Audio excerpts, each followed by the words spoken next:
সুপ্রিয় ছাত্রীরা, অনলাইন ক্লাসে তোমাদের স্বাগত জানাচ্ছি। আমি সুফিয়া মিতুল ম্যাডাম, ব্যবস্থাপনা বিভাগ, আগ্রাবাদ মহিলা কলেজ। কেমন আছো তোমরা? আশা করছি সবাই ভালো আছো, সুস্থ আছো, নিরাপদে আছো। তো আজকে আমরা যে প্রশ্নটি আলোচনা করব, এখানে দুটো বিষয় আমরা আলোচনা করব। একটা হচ্ছে প্রাইভেট লিমিটেড কোম্পানিকে কিভাবে পাবলিক লিমিটেড কোম্পানিতে রূপান্তর করা যায়, এটা একটা। আরেকটা হচ্ছে কোম্পানির বিভিন্ন প্রকার সভা। হ্যাঁ, তো প্রথমেই আমি কোম্পানির বিভিন্ন প্রকার সভাগুলো একটু আলোচনা করে দেই। সংক্ষিপ্ত একটা প্রশ্ন। কোম্পানিতে কিছু সভা ডাকা বাধ্যতামূলক। সভা মানে মিটিং। হ্যাঁ, মিটিং ডাকতে হয়, সভা ডাকতে হয়। সে সমস্ত সভায় বিভিন্ন গুরুত্বপূর্ণ বিষয়ে সিদ্ধান্ত গ্রহণ করা হয়। তো সেই সভাগুলোকে তিন ধরনের সভা ডাকা বাধ্যতামূলক। একটা হচ্ছে বিধিবদ্ধ সভা, দ্বিতীয়টা হচ্ছে বার্ষিক সাধারণ সভা, তৃতীয় হচ্ছে বিশেষ সাধারণ সভা। আমি এগুলো তোমাদের পরবর্তীতে একটা লেকচার শিটে দিয়ে দিব। তাহলে প্রথমে আসো বিধিবদ্ধ সভাটা কি। তো 1994 সালের কোম্পানি আইনের 84 ধারায় বলা আছে যে কোম্পানি গঠন হওয়ার পরবর্তী 6 মাসের মধ্যে কোম্পানির গঠন সংক্রান্ত বিষয়ে সাধারণ সদস্যদেরকে জানাবার জন্য যে মিটিং ডাকা হয় বা যে সভা আহ্বান করা হয় তাকে বিধিবদ্ধ সভা বলে। আমি আবারও বলছি, কোম্পানি যখন গঠিত হবে তাহলে গঠন হওয়ার পরবর্তী 6 মাসের মধ্যে কোম্পানির গঠন সংক্রান্ত বিষয়ে সদস্যদেরকে জানাবার জন্য বা অবহিত করবার জন্য যে মিটিং ডাকা হয় বা যে সভা আহ্বান করা হয় সেটাকে এক কথায় বিধিবদ্ধ সভা বলে। হ্যাঁ, এবং বিধিবদ্ধ সভায় যে সিদ্ধান্তগুলো গৃহীত হয় সেগুলোকে আমরা এক কথায় বলবো বিধিবদ্ধ সিদ্ধান্ত। দ্বিতীয়টা হচ্ছে বার্ষিক সাধারণ সভা। হ্যাঁ, 1994 সালের কোম্পানি আইনে 76 ধারায় বলা হচ্ছে যে প্রত্যেক আর্থিক বছর শেষে শেয়ার মালিকরা বাধ্যতামূলকভাবে যে সভা বা যে মিটিং ডাকে সেটাকে আমরা এক কথায় বলবো বার্ষিক সাধারণ সভা। আমি আবার বলছি, প্রত্যেক আর্থিক বছর শেষে শেয়ার মালিকরা যে সভা বাধ্যতামূলকভাবে আহ্বান করে সেই সভাকে আমরা এক কথায় বলবো বার্ষিক সাধারণ সভা। এবং কোম্পানি যখন প্রথম নিবন্ধিত হবে তখন 18 মাসের মধ্যে, মানে 1.5 বছরের মধ্যে প্রথম সাধারণ সভা ডাকতে হবে এবং পরবর্তীতে প্রত্যেক আর্থিক বছর শেষে একবার এই ধরনের সভা অনুষ্ঠিত হয়। ঠিক আছে, তো এই সভাটা সবচেয়ে বেশি গুরুত্বপূর্ণ সভা, কারণ এখানে বিভিন্ন বিষয়ে সিদ্ধান্ত গ্রহণ করা হয়, বাজেট পাস করা হয়, পরিচালক নির্বাচন করা হয়, হ্যাঁ, কার্যবিবরণী পাঠ করা হয়, কার্যবিবরণী আলোচনা করা হয়।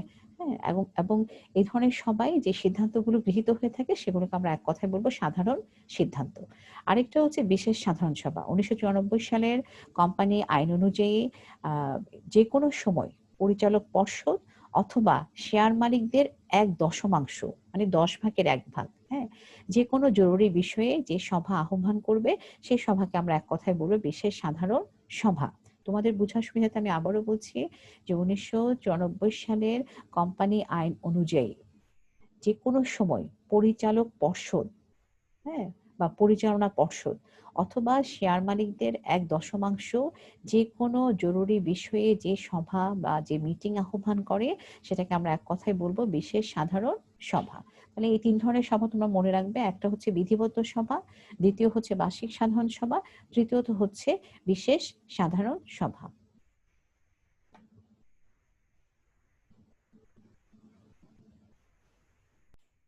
আমরা এবার নেক্সট প্রশ্নে চলে যাই যে একটি প্রাইভেট লিমিটেড কোম্পানিকে কিভাবে পাবলিক লিমিটেড কোম্পানিতে রূপান্তর বা পরিবর্তন করা যায়। হ্যাঁ, তো আমরা তো জানি প্রাইভেট লিমিটেড কোম্পানি কাকে বলে, যে কোম্পানিতে সদস্য সংখ্যা সর্বনিম্ন 2 জন, সর্বোচ্চ 50 জন, শেয়ার হস্তান্তর করতে পারে না, জনগণের কাছে শেয়ার ঋণপত্র বিক্রি করতে পারে না, সে ধরনের কোম্পানিকে প্রাইভেট লিমিটেড কোম্পানি বলা হয়। আর পাবলিক লিমিটেড কোম্পানি হচ্ছে যে কোম্পানির সদস্য সংখ্যা সর্বনিম্ন 7, সর্বোচ্চ শেয়ার দ্বারা সীমিত, শেয়ার হস্তান্তর করতে পারে, জনগণের কাছে শেয়ার ঋণপত্র বিক্রি করে মূলধন সংগ্রহ করতে পারে, সেই ধরনের কোম্পানিকে আমরা বলবো পাবলিক লিমিটেড কোম্পানি। তাহলে দেখা যাচ্ছে যে পাবলিক লিমিটেড কোম্পানির তুলনায় প্রাইভেট লিমিটেড কোম্পানির উপর কিছু আইনগত বিধিনিষেধ আছে। হ্যাঁ, যার জন্য প্রাইভেট লিমিটেড কোম্পানিগুলো কিছু অসুবিধার ভোগ করতে হয় বা কিছু অসুবিধার সম্মুখীন হতে হয়। যেমন আমরা সংজ্ঞাতে বলেছি, সদস্য সংখ্যা হচ্ছে 2 থেকে 50 জনের মধ্যে সীমিত।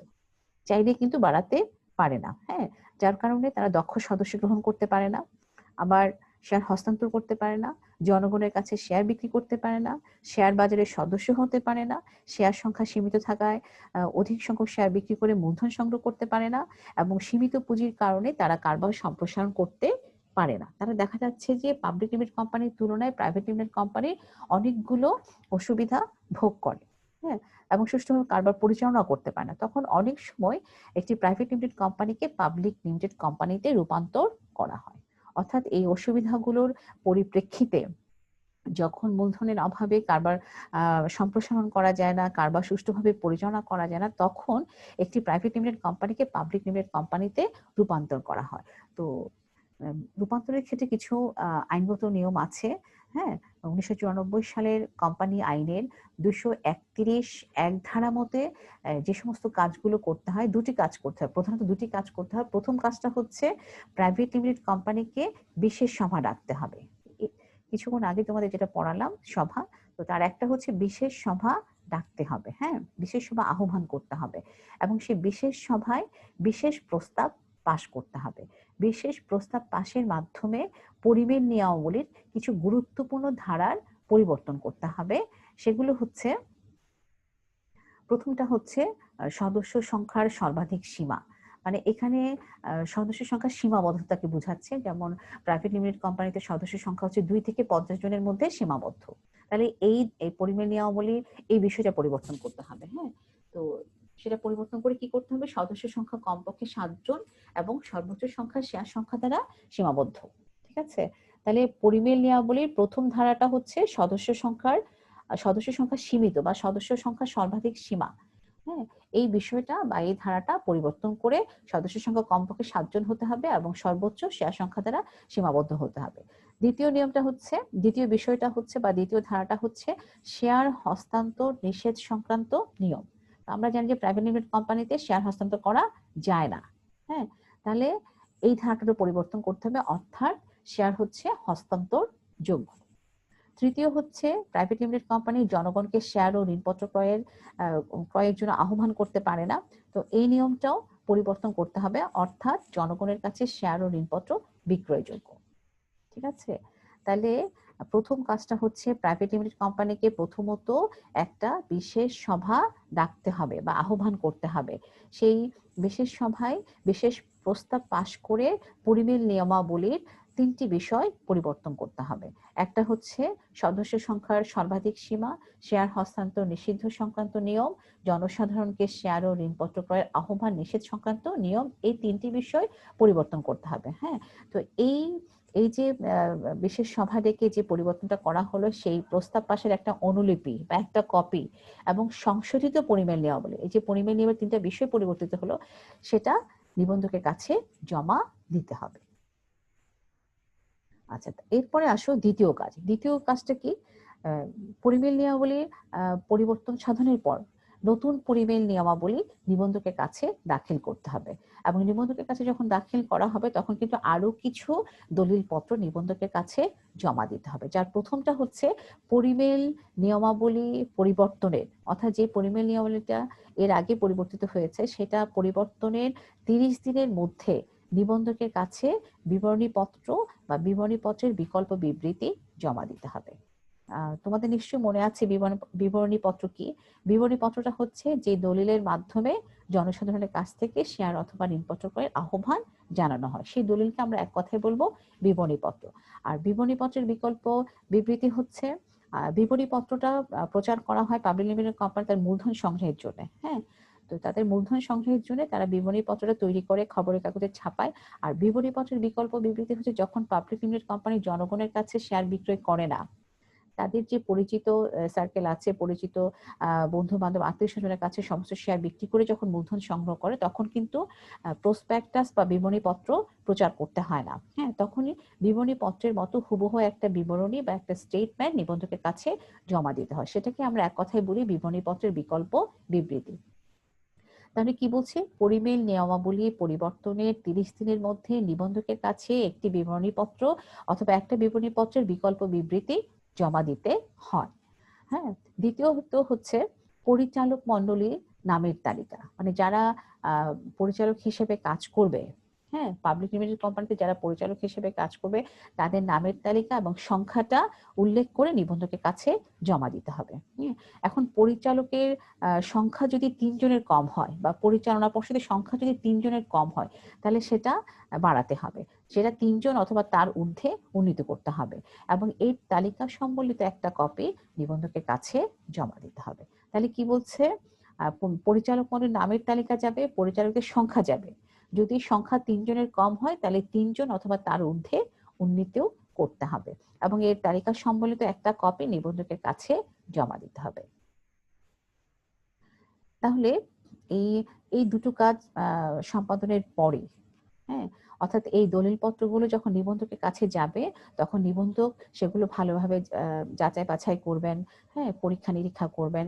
যাচাই বাছাই করার পরে তিনি যদি সন্তুষ্ট থাকেন, তো নিবন্ধকের কাছে যে নিবন্ধন বই আছে সেখানে পাবলিক লিমিটেড কোম্পানি হিসেবে কোম্পানির নাম অন্তর্ভুক্ত করবেন, কেমন, এবং কোম্পানিকে একখানি পরিবর্তিত নিবন্ধন পত্র প্রদান করবেন।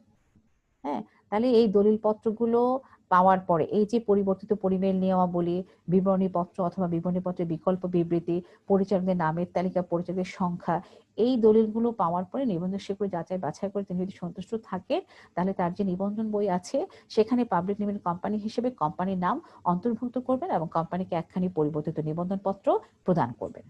এই নিবন্ধন পত্র পাওয়ার পরেই private limited company public limited কোম্পানিতে রূপান্তরিত হয়েছে বলে ধরে নেওয়া হবে এবং পাবলিক লিমিটেড কোম্পানি হিসেবে সেটা স্বাভাবিক যাবতীয় কাজকর্ম শুরু করতে পারবে। ঠিক আছে, তাহলে এই হচ্ছে প্রাইভেট লিমিটেড কোম্পানিকে পাবলিক লিমিটেড কোম্পানিতে রূপান্তরের নিয়ম। হ্যাঁ, তো এই প্রশ্নটা তোমরা খুব ভালো করে দেখে নিবে। আগামী ক্লাসে আমরা জয়েন্ট স্টক কোম্পানি শেষ করে দিব, আরেকটি প্রশ্ন বাকি আছে তোমাদের, সেটা হচ্ছে কোম্পানির বিলোপ সাধন। তো আজকে এই পর্যন্তই। তোমরা ভালো থাকবে, সুস্থ থাকবে, নিরাপদে থাকবে, এই প্রত্যাশায় আজকে আমি শেষ করছি। আল্লাহ হাফেজ।